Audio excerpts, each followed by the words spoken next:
जय गुरुदेव। प्रणाम सभी को। निरोग जीवन के महत्वपूर्ण सूत्र अध्याय 13।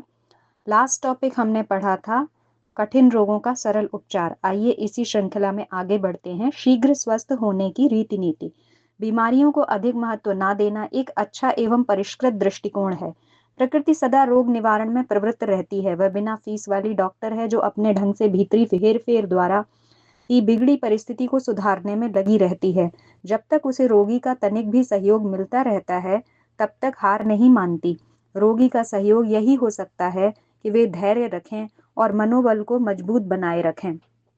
बीमारी का अर्थ मरण नहीं होता, किंतु कई व्यक्ति ऐसा ही मान बैठते हैं और तिल को ताड़ बना लेते हैं। व्याधि के साथ व्यथा भी जुड़ी रहती है। उसका सामना करने के लिए बढ़िया उपचार ही पर्याप्त नहीं, यह भी आवश्यक है कि रोगी की सहनशीलता बढ़ी चढ़ी हो।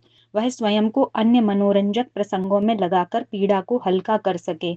अपने ही नहीं, सहानुभूति प्रकट करने वाले परिचर्या में लगे हुए लोगों को भी ध्यान बटाने, उनकी गंभीरता को हल्का करने में समर्थ हो सके। बीमारी का समाचार सुनकर आने वाले सहानुभूति प्रदर्शकों का कर्तव्य है कि वे समाचार पाकर अत्यंत चिंतित होने की बात कहकर अपनी आत्मीयता का प्रदर्शन ना करें। इस रोग के अन्य रोगी कितने दिनों तक कितने कष्ट में पड़े रहे और फिर अंततः मर गए, ऐसी घटनाएं सुनाकर रोगी का मनोबल ही तोड़ा जाता है और अधिक चिंतित बनाकर अधिक घबराने के लिए उत्साहित किया जाता है। यह आत्मीयता कहाँ हुई? इसे तो एक प्रकार की भीतरी शत्रुता ही कहना चाहिए। रोगी को औषधि से भी अधिक सहानुभूति की, उसका चित्त हल्का करने की संभव हो तो सहायता करने की आवश्यकता पड़ती है। यदि उतना भी भारी पड़े न बन सके तो कम से कम उसके घावों पर आघात कर हरा तो करना ही नहीं चाहिए। जिन्हें ऐसे नाजुक अवसरों पर मरीजों से बात व्यवहार करने की कला नहीं आती,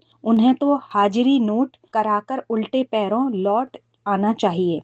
इसी में दोनों की भलाई है। रोगी की बीमारी और गंभीर बनने से बच सकेगी और सहानुभूति दर्शाने वाला कलंक से बच सकेगा।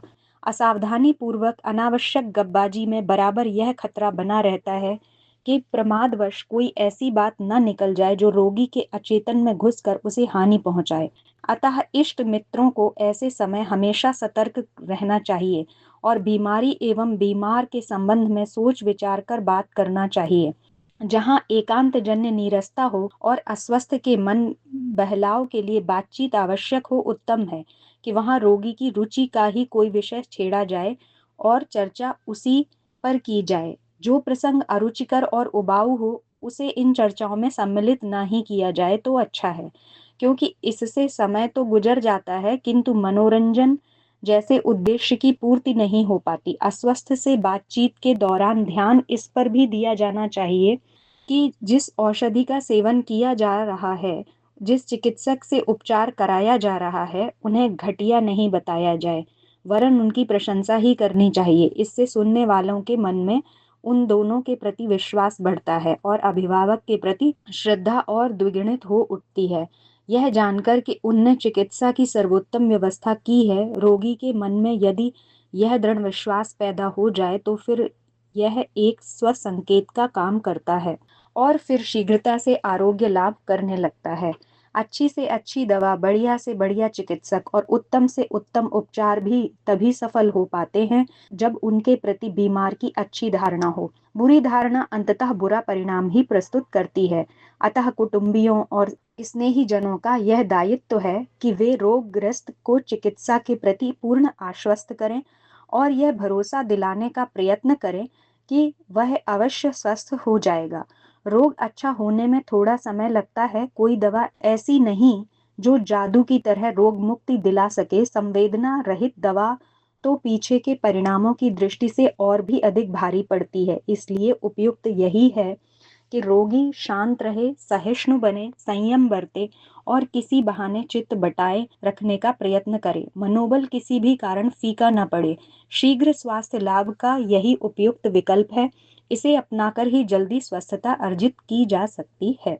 तो आज के टॉपिक में हमने पढ़ा कि अगर कोई व्यक्ति बीमार है तो हम उससे जाके उसकी बीमारी को और बढ़ा चढ़ा के या ऐसी बातें ना कहें कि उस बीमारी से कोई मर गया, या फिर जिस चिकित्सक से वो चिकित्सा करा रहा है उसके बारे में कुछ गलत ना बोलें। हमें उसके सामने पॉजिटिव बात करनी चाहिए ताकि वो डरे नहीं। और जब मन स्थिति अच्छी होगी तो जो वो दवाई कर रहा है उससे उसका रोग जल्दी अच्छा हो जाएगा। उसे ऐसी दिलासा दिलानी चाहिए, ना कि नकारात्मक बातें करके उसे डराना चाहिए। तो आज के लिए इतना ही। जय गुरुदेव। प्रणाम सभी को।